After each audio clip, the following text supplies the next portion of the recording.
So I'm continuing my journey through Germany. I'm on my way to Munich, and we're going to pass by Freising, where I was at school for a while. And one of the problems I found being at school in Freising was that I missed Doctor Who and Ribena. Ribena, I found a way to get hold of that. Doctor Who, I didn't. And now there's a story coming out today. The Doctor Who, the new Doctor Who with Ncuti Gatwa, is being cancelled, and Russell T Davies has moved on. Russell T Davies and I coincided at Oxford. We've had chats, and I don't know whether we actually knew each other in Oxford itself. He was at Worcester, and I was regularly there. I used to have tutorials with the chaplain of Worcester, who was a very strange man with a bright orange beard, and looked a little bit like Rasputin. In fact, I remember he interviewed me when I was doing Oxbridge exams and all that sort of stuff, and he sat on the floor cross-legged in front of me. It was very intimidating. And anyway, Russell T Davies gets a new show and seems to have moved on. He's put across his message. It's not been acceptable. People are writing articles about Doctor Who should be more woke.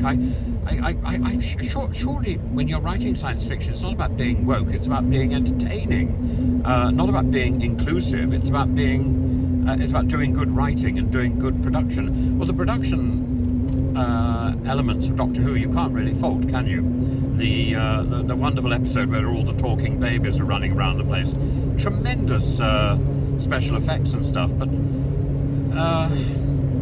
the fact that in the entire series that I saw, I don't remember Ncuti Gatwa saving anybody. I don't remember him doing anything particularly heroic. And surely the whole point about Doctor Who is this is a piece of escapism where one individual who lives many lives acts as a hero and leads the characters out of danger. Instead, that's not quite what we've got. We've got a television hero portrayed by Ncuti Gatwa, who then tells us all to turn off the TV and touch grass. That's not quite the message that the BBC, and I'm sure the Disney Channel, who bought this up and done a deal with the BBC, I'm not sure that's the message they want to put across. Surely the message they want to put across is keep your television sets on, keep looking at this stuff, because that rakes in our money. There's another line coming out that Doctor Who has not been cancelled, it's just been put on the shelf for 5 years. Well, so have all the technicians, so have all the special effects people, and apparently on very little notice. And so while Ncuti Gatwa and Russell T Davies go off to pastures new, and Gatwa goes to touch grass in LA, the rest of us are denied this wonderful show, which has become, let's face it, a little bit preachy and a little bit niche. The kiss in Rogue, for example, it surely unnecessary.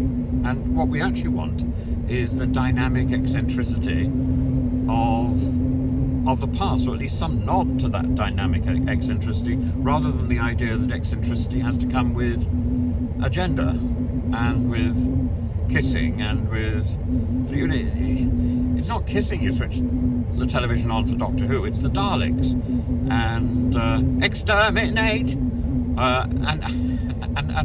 that completely mindless evil. The evil is there in the adversaries, not in Doctor Who, and so I don't quite understand some of the stuff that is being written about Doctor Who and as a sort of defence about why it's being closed. Oh gosh, we're going into a tunnel, and that's not a reference to Doctor Who, by the way. That's a reference to my own geographical observation. And it's a beautiful tunnel. My goodness, when you travel through Germany, you really get a sense of what we are missing on British roads. On British roads, you just have these little these little signs that workers are working and you can't see any. In Germany, you actually have evidence of efficiency, and but you don't have Doctor Who, and then nor do we. That's the problem. Doctor Who is ditched.